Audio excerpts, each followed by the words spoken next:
आता वेळ मागतोय समाजाला की मला 1 वर्षासाठी मोकळीक द्या, परंतु मिळायलाच तयार नाही. मी 19 फेब्रुवारीला हा विषय बोललेलो आहे. आजपर्यंत रोजच कार्यक्रम आहेत, त्याला खंडच पडत नाही आहे. म्हणजे समाजावरती समाजाचं माझं खूप प्रेम आहे आणि माझ्यावरती पण समाजाचं नाही आहे. त्यामुळं हे नातं इतकं अतूट झालं आहे. समाजाला कळतं आहे कोण काम करणार आहे, कोण आपल्यासाठी काम करतो, कोण आपल्या लेकरा बाळासाठी झटतोय आणि कोण समाजाचं काम करणाऱ्यावर टीका करतंय आणि का कोणाची सुपारी घेऊन करतंय हे समाजाला चांगलं कळतंय. त्यामुळे समाज बाजूलाच जाऊ देत नाही आहे मला 1 दिवसासाठी सुद्धा. मी प्रामाणिक सांगतो की मला संघटन नाही उभा करायचं, त्यांच्यासाठी यंत्रणा उभी करून द्यायची आहे. अडीअडचणी त्यांच्या लेकरा बाळाला कुठं आल्या, त्यांना आल्या. आयुष्य खूप मोठं आहे आणि याच्यात त्रास खूप आहे. दुनिया खूप आता बेकार निघाली.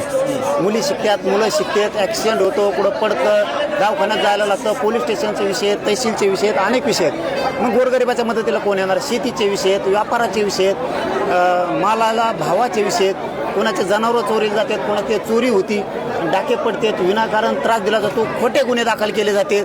कुणी उधार नाही दिलं तर शिव्या दिल्या जातात, कुणाला उसने पैसे दिलेले असले ते वापस मागितले तर बुडविले जातात. कुणी शिक्षक असेल त्याला हप्ता मागितला जातो, कुणी पोलीस असेल आमचा, कुणी आमचा तहसीलदार असेल, कुणी तलाठी असेल, कुणी व्यावसायिक असेल, कुणी व्यापारी असेल, कुणी आमच्या राजकारणातले सगळ्या पक्षातले मराठी असून दाबदडप केली जाते, खंडण्या मागितल्या जातात. मग अशा वेळेस ना एक यंत्रणा पाहिजे की त्यांना मदत करणारी, वेळेवरती सहकार्य करणारी, म्हणजे त्यांचं 5 मिनिटात काम होईल. एका ठिकाणी ॲक्सिडेंट झाला 15 मिनिटात मदतीला आहे, एखादा माणूस दवाखान्यात ये 15 मिनिटात माणूस मदतीला आला. मुलं शिकायला त्यांना अडचणी आल्या 15 मिनिटात माणूस आला पाहिजे. नसतं इथून पुण्याला कसं जायचं 500 किलोमीटरवर, मुंबई पुण्याला शिकायला पाहिजे. ही यंत्रणा उभा करायची, परंतु समाज मला बाजूला जाऊ देत नाही. त्याचं कारण पण असं आहे की समाजाच्या लक्षात आलं खूप दिवसानंतर इमानदारीनं आपल्या लेकरा बाळासाठी लढणारं कुणीतरी आहे, याला आपण पाठबळ दिलं पाहिजे, याला बळ दिलं पाहिजे. म्हणून मनोज जरांगेच्या पाठीशी रात्रंदिवस 24 तास चंद्र सूर्य आहेत तोपर्यंत मराठा समाज ताकते नाही. तुमची सुपारी दिली असं सांगितलं, त्यानंतर अनेक दिवस तपास सुरू आहे. या सगळ्या तपासावर मनोज जरांगे पाटील समाधानी आहेत का?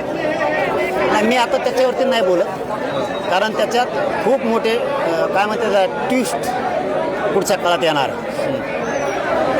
तुम्हाला आता मला खरंच त्याच्यात बोलायचं नाही. मी बोललो, मी 15-20 दिवस झालं गप हे का नाही काय बोलतोय का.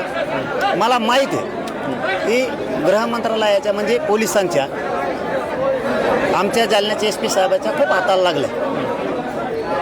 मग आता प्रक्रिया सुरू असताना आपण थोडं शांत राहिलेलं बरं राहील. खूप काही त्याच्यातून उघड होणार आहे. जे टळाटळा बोलणारे आहेत ना त्यांना इतकी बेकार खाली मान घालावं लागणार आहे समाजापुढं. आज समाज नाही ते आरोप त्यांचे ऐकून घेतो. एक दिवस इतका मोठा भांडाफोड होणार आहे तो, त्यामुळं ती तपास डबल होणार आहे. त्याच्यात आणखीन यंत्रणा बऱ्याचशा कामाला लागणार आहे, पण थोडा आता वेळ थांबावं लागणार आहे न्यायासाठी. काय म्हणतात ना, खोटं गावभर हिंडून येतं पण सत्याला वेळ लागतो. तसं आम्ही सत्यानं लढतोय. सत्यानंच माझ्यावरती सत्य चाललो, म्हणूनच समाजासाठी लढलो, म्हणूनच इतके षड्यंत्र रचले गेले, इतके बदनामीचे डाव टाकले गेले.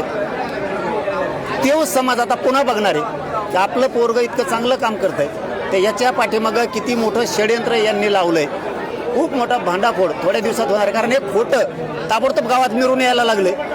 ती जुनी म्हणच आहे, खोटं गावाभर हिंडून येतं पण खऱ्याला वेळ लागतो. तसं आमचं जे सत्य आहे हे समाजाला काही दिवसांनी कळणार आहे की खूप काही या लोकांनी जरांगे पाटलाविषयी खोटे आरोप केलेत आणि त्यामुळे त्या खोट्या आरोपाचं मी उत्तर कुठंच देत नाही. एक ना एक दिवस उघडं पडणार.